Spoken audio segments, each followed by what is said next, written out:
Onajonlar, bugun sizlar bilan mana shu telefonlarni bolalarga sog'lig'iga ziyonlari to'g'risida gapirmoqchiman.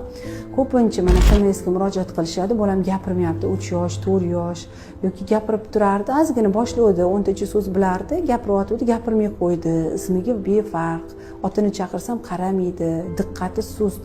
Necha marta chaqirsam ham yoki necha marta ish buyursam ham qilmaydi, o'zini olami bor, o'zini qanaqadir nima deydi, xayolparast, injiq, keyin juda ham giperaktivniy deb shikoyat qilib kelyapsizlar.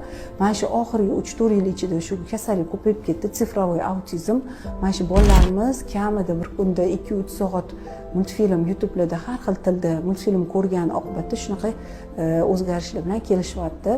Biz uni keyin TMS bilan korreksiya qilyapmiz, logoped defektologlar bilan birga ishlayapmiz. Bolaga telefonni berib qo'yasizlar. Uni o'rniga o'zingizlar aktiv mashg'ulotlar qildiringlar. Legolar o'ynanglar, plastilinlardan narsalar yasanglar, rangli qalamlar bilan rasm solishni o'rgatinglar, rangli qog'ozlardan applikatsiya qildiringlar, bola bilan o'zingizlar shug'ullaninglar.